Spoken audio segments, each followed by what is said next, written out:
I was born with a rebellious streak. I literally can't understand what people want from me. My foster mother said my brother could go to school, but I couldn't because he had something extra that I didn't have. So that night, I took the scissors and cut it right off him. My foster parents were furious. They beat me senseless and gave me to the old bachelor in the village. I put rat poison in his dinner. That same day, the old pervert ended up in the hospital and I got sent back home. My foster parents refused to feed me, saying they'd starve me to death. Fine then. If I can't eat, nobody eats. I ran to the fields and burned every damn crop in the village to the ground. So when my biological parents finally found me, the whole village was celebrating with drums and firecrackers. My foster mother grabbed my mom's hands, tears streaming down her face. Your daughter's got serious mental issues. You better get her brain checked. My mom didn't understand what she meant at the time. Not until I got home. And their adopted daughter started her sob story right in front of me. Pearl, your old room gets the most sunlight, and I'm used to it now. Can you let me have it, please? I looked at her with pity. Megan, will you die without sunlight? No. Megan spread her hands. But the doctor said, I have poor circulation. I need 8 hours of sunlight every day. So you'll have to make do with the maid's room. I need the other rooms too. She said this like some plantation mistress informing the help. She didn't even wait for my response. Before having my stuff thrown into the maid's quarters, looking at her retreating figure, I laughed and I went to the hardware store and bought 18 space heaters. In the dead of night, I snuck into Megan's room. First, I slipped a sleeping pill into her mouth, then placed all the heaters around her bed, cranked every single one to maximum, then plugged them all in. An hour later, Megan let out a pig-like squeal. She was nearly roasted alive. Her whole body red, her face covered in angry welts. Mom and Dad rushed her to the hospital overnight. When they got back and checked the security footage, they discovered I was the culprit. Before dawn, I was dragged out of bed. Dad's face was black with rage, as he demanded to know why I set up the heaters. To help her get better. I yawned. She said she needs sunlight for her circulation. I was just trying to speed up her recovery. Dad pressed down his fury. What about the sleeping pill? I blinked innocently. I was worried she couldn't handle it. If she's asleep, she won't feel the heat. Unfortunately, Dad didn't praise my thoughtfulness. Was shaking with rage, too choked up to speak. Mom rubbed his back, while telling me to stop talking. They forced me to promise I'd apologize to Megan at the hospital. Seeing them both about to pass out from anger, I nodded. The next morning, I bought a fruit basket at the market and followed Mom to the hospital. Once in the room, I apologized to Megan. Just then, the doctor needed Mom's signature, so she left the room. The second she was gone, Megan's expression changed. First she made me peel an orange for her. After I handed it over, she smiled at me. Pearl, you know what? Mom and Dad love me more. Right after you were kidnapped, they went to the orphanage and adopted me. For 5 years, they never mentioned you to me. Night before you came back, they couldn't sleep from worry. If your own parents don't even like you, how pathetic is your life? If I were you, I'd go back to that hillbilly dump, so I wouldn't be such a burp. She didn't get to finish that last word before I slapped it back down her throat. I jumped on her, slapping left and right, smack. Smack, smack. After several hits, Megan finally found her voice and started wailing. But before I could really get into it, someone yanked me off. Pearl, what the hell are you doing? I looked up. It was my brother, whom I hadn't seen in ages. Yesterday when I got home, Mom and Dad said he was on a business trip. I spotted the small suitcase by the door. He must have come straight from the airport, but judging by how worked up he was, he clearly wasn't here for my homecoming. Sure enough, after checking Megan's injuries, he pointed at my nose and cursed. Are you insane? I told him nope. Megan started crying beside him. Brad, what should I do? Pearl really doesn't like me at all. I just asked her about her past life, and she started hitting me. Maybe I should just move out. Her tears had Brad's heart breaking. He grabbed my wrist with a cold face. Apologize. I was confused. Why? Because you scared her. Brad was furious. He didn't do anything to you. And you just hit her for no reason. Shouldn't you? He didn't finish his sentence. I pulled out a voice recorder from my pocket. I played everything from when Megan asked for the orange to when I slapped her. The room fell silent instantly. Megan's face went from white to red. Brad's face went from red to white. He looked at Megan with a frown. How could you say those things to her? Megan looked utterly wronged. I didn't mean it. I was just joking with Pearl. I thought any normal person wouldn't believe that. But Brad did. He turned back to me. Pearl, you heard her. She was just joking. Megan is still your sister. As the older one, can't you be more tolerant? Instead of making a big deal out of everything. I thought about it and said okay. Seeing my attitude soften, Brad's did too. He came over and gave me a hug, welcoming me home. Then he made me delete the recording. warning me not to play it for our parents. Mom and Dad have been blaming themselves for losing you. Let's just not bring up the past in front of them. Let's move on. I knew he wasn't worried about our parents being hurt. He was worried they'd blame Megan if they found out. But I deleted it anyway after slapping her. I wasn't angry about those words anymore. Right after I deleted it, Mom came back seeing Megan's swollen pig face. She was surprised. Under Brad's smooth talking, she believed Megan had accidentally bumped into something. Mom told Brad the doctor said Megan could be discharged. But there was an issue at the company she needed to handle. Brad would need to do the discharge paperwork and drive us both home. Brad was more than happy to do things for Megan. An hour later, Brad finished the paperwork. As he was about to get us in the car, Megan cried out. Brad immediately asked, "What's wrong?" Megan pointed at me, then at the back seat. "Brad, I still have wounds on my face. The doctor said I can't be in the wind. Pearl has the smell on her that makes me sick. I want to throw up." She actually dry heaved twice, her eyes instantly reddening. It's probably from where she lived before. I'm not disgusted by Pearl. I just really feel sick right now. Can Pearl take a cab home or walk? It's only 5 miles anyway. I stood there silently watching Brad frown. He actually thought about it for a few seconds, then looked at me.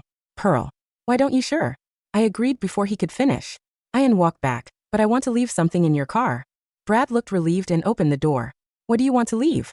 I smiled and pulled out a lighter from my pocket, lit it and tossed it in. Just a little fire. Brad's car must have been decorated by Megan. It was full of stuffed animals. The moment the lighter went in, those toys instantly caught fire. The flames shot up high. By the time Mom and Dad got the news and rushed over, the car was just a burnt skeleton. I looked at Brad and Megan huddled together, pale with fear. Then at my expressionless face. They finally remembered what my foster mother had told them. The 4 of them agreed, "Forget the car.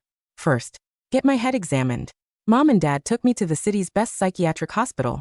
After a series of tests and evaluations, the specialist told them I had classic antisocial personality disorder. Mom burst into tears on the spot. Dad held his forehead, sighing repeatedly. Brad stood aside, his face dark as iron. Just then Megan spoke. Up weakly. Dad, Brad. Don't worry. Yet I happen to know a really good psychiatrist, an expert from abroad who just opened a practice here. He specializes in treating these kinds of special cases." Those words everyone grabbed onto. Hope like a lifeline. Mom and Dad told her to contact him immediately. Brad even patted her shoulder appreciatively. My Megan always comes through.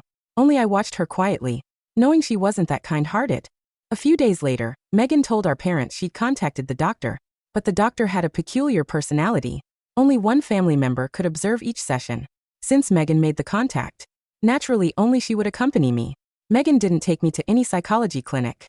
She took me to a remote dog training facility on the outskirts of town. As soon as we got out of the car, she showed her true colors. The weakness was gone, replaced by vicious triumph. "This is it." I looked around calmly. Calling this place a dog training facility was insulting to facilities. It was just a dog pound. Behind us were rows of iron cages. The vicious dogs inside barking wildly. "What else actually find you a doctor?" Megan sneered. "Look at what you are. You think you deserve to see a specialist?" I asked her. "Aren't you afraid Mom and Dad will find out?" She scoffed. "You're a mental patient now. Who's going to believe a crazy person?" I asked calmly. "Why do you hate me so much?" "Why else? I just hate you." Her face was venomous. "You should have rotted in that village. Rotted with the Johnson family. The moment you came back, all Mom and Dad's attention went to you. You shouldn't have come back." Seeing her so self-righteous, I laughed in disbelief.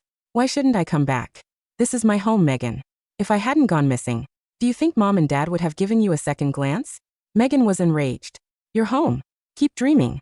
I'm the one who's been with Mom, Dad and Brad for 5 years. They already see me as their real daughter. So what if you're back? They think you're dirty. Think you're crazy. Let me tell you, Pearl. If you know what's good for you, crawl back to that hillbilly hole yourself. Otherwise what?" I asked. She smiled creepily. "I'll make you disappear." Looking at that familiar face, my heart skipped. I instinctively raised my hand to hit her, but halfway up a large hand grabbed my wrist tightly. At the same time, 2 more men ran out from inside.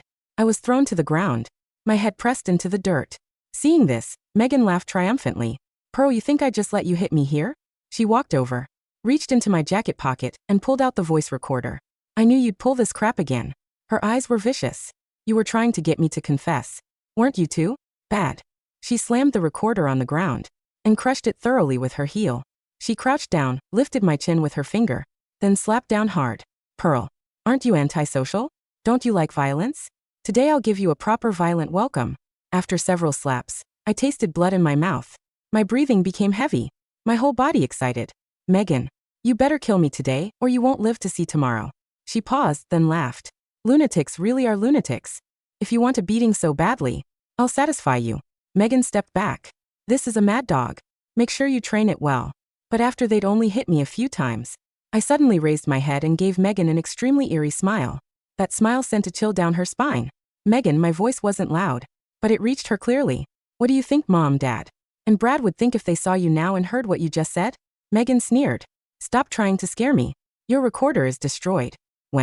If you're hurt today, they'll just think you're a mental patient who got into a fight. You're just a violent lunatic. No one will believe you. Oh really? I tilted my head and pulled out a small device with my free hand. It was a miniature recording device. Its indicator light blinking faintly red. Megan's pupils contracted. At the same time, police sirens sounded outside. I laughed even louder. Surprise. Even mental patients can call 911. The sound of sirens cut through the air like a knife. The three thugs holding me down froze, looking at each other in panic. Megan's face drained of color, her triumph instantly replaced by terror. You called the cops? She screeched, her voice cracking. When? How? Before we even got out of the car. I said, spitting blood onto the dirt. I wiggled the miniature device in my hand. It's a GPS tracker with a panic button. Brad gave it to me yesterday. He thought I might get lost since I'm mentally unstable. Isn't he thoughtful? Megan stared at the device, then at me. Brad gave you that. He did. He said, if anything happens, just press it and the security company will alert the police and us immediately. I grinned, my split lip stinging. I pressed it the moment you started your villain monologue. The gate to the compound crashed open. A police cruiser skidded into the dirt lot, followed closely by my father's black SUV. The thugs released me and tried to scramble over the back fence, but the officers were faster. Freeze! Get on the ground. I lay there in the dust, watching the chaos unfold. My father jumped out of his car, followed by my mother and Brad. When they saw me, bruised, bleeding, lying in the dirt, and then saw Megan standing over me with her heels dug into the ground, the silence was deafening. Megan! My mother's voice was a whisper of disbelief. Megan spun around, her face instantly contorting into a mask of victimhood. Mom, Dad, help! Pearl went crazy. She brought these men here. She was trying to hurt me, and I was just defending myself. I didn't say a word. I just slowly sat up, wiped the blood from my mouth, and held up the small recording device. Shall we listen to the tape? I asked softly. Brad walked over to me. He looked at my bruises, then at Megan. He took the device from my hand. Brad, don't. Megan cried, rushing toward him. She tampered with it. She's crazy, remember? The doctor said she's antisocial. She's manipulating you. Brad looked at her, then pressed play. Megan's voice rang out clear and cruel in the dusty air. I just hate you. You should have rotted in that village. I'll make you disappear. This is a mad dog. Make sure you train it well. The recording ended. The only sound was the barking of the dogs in the cages. My father walked up to Megan. He didn't yell. He didn't scream. He just raised his hand and slapped her across the face. The sound was louder than any of the hits I had taken. We gave you a home, he said, his voice shaking. We gave you love. And this is who you are. That. No. It's not what it looks like. Megan sobbed, clutching her cheek. I was just trying to scare her into behaving. She burned Brad's car. She's dangerous. You brought her to a dog pound to have her beaten, Brad said coldly. That's not discipline. That's sadism. The police cuffed the thugs and then walked over to Megan. Ma'am, you're under arrest for kidnapping and assault. As they dragged her away, she screamed and thrashed, cursing me, cursing our parents, revealing the ugly, twisted soul she had hidden for 5 years. I watched her go, feeling nothing but a dull ache in my ribs. Pearl, my mother sobbed, trying to hug me. Oh God, Pearl, I'm so sorry. I flinched away. Don't touch me, I said. I'm dirty. Remember? Megan was denied bail. The recording was damning, and the testimony of the thugs, who were quick to flip on her to save their own skins, sealed her fate. She was facing serious time. But my family wasn't done with their drama. A week later, I was sitting in my room, the sunny one reclaimed, reading a book on thermodynamics. My father knocked on the door. Pearl, can we talk? I didn't look up. About what? Megan's lawyer fees? He winced. No. About you. We made a mistake. We listened to Megan because we didn't know you. We thought her behavior was normal sibling jealousy, not this. You thought I was a monster, I corrected. Because I cut hair and burned crops. But you never asked why. We're asking now, he said gently. Why did you burn the crops, Pearl? I finally looked at him. Because the village elder, the one who took the crops, was stealing the government aid money meant for the orphans. He was starving us to feed his pigs. I burned his crops so the inspectors would come down and investigate. And they did. He's in jail now. My father stared at me, stunned. And the hair? Your foster brother? He liked to corner girls in the bathroom. He tried it with me. I had scissors. I taught him a lesson about consent. He sat down on the edge of the bed, looking aged and weary. You're not antisocial, Pearl. You're efficient. I'm a survivor, I said. There's a difference. We want to make it up to you, he said. Brad and I, we want to send you to a better school. A place that can actually challenge you. Not a mental institution. I'll think about it, I said. Megan's trial was a circus. She played the victim card hard. Her defense was that she suffered from PTSD due to being an orphan, and that my return triggered a psychotic break. She cried on the stand. She looked fragile and broken. But I was the star witness. When the defense attorney tried to paint me as a violent psychopath who provoked Megan, I remained calm. Miss Johnson, he sneered. Is it true you poisoned an old man with rat poison? Yes, I said. He was a pedophile who bought children from the foster system. He's currently serving 20 years. Would you like the case number? The courtroom murmured. The attorney faltered. And the heaters? You nearly burned your sister alive. She said she needed heat for her circulation. I provided it. If she was lying about her medical condition to steal my room, that's hardly my fault, is it? The jury laughed. In the end, Megan was sentenced to 10 years. My parents didn't look at her as she was led away. They were looking at me with a mix of fear and awe. Life without Megan was quieter, but the tension remained. My parents tried too hard. They bought me expensive clothes I didn't wear, gadgets I took apart to see how they worked, and forced family dinners where everyone chewed too loudly. I accepted the offer to go to a boarding school for gifted students. It was an escape. 3 years passed. I graduated top of my class. I didn't go home for holidays. I stayed on campus, working on my projects. Then I got a call from Brad. Pearl, you need to come home. Dad had a heart attack. I went back. The house felt smaller. My mother looked frail. Brad was running the company now, looking exhausted. He's in the ICU, Brad said. He wants to see you. I went in. My father was hooked up to machines. He looked at me, his eyes wet. Pearl, he wheezed. My company, the board, they're trying to oust Brad. They say he's too young. They want to sell it off.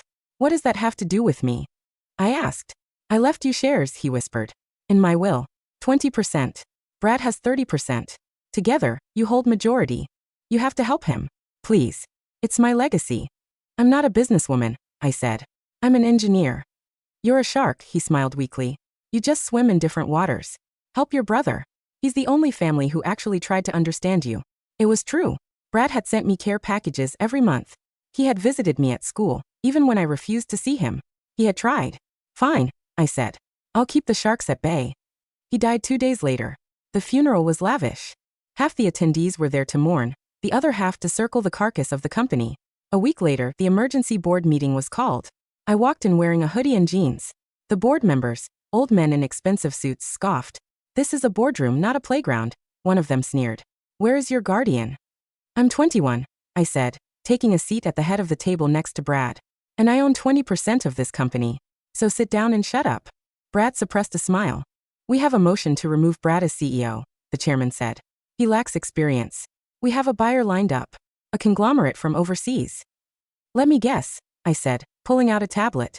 The conglomerate is owned by a shell company which is owned by, oh look at that, your brother-in-law. I projected the flowchart onto the screen.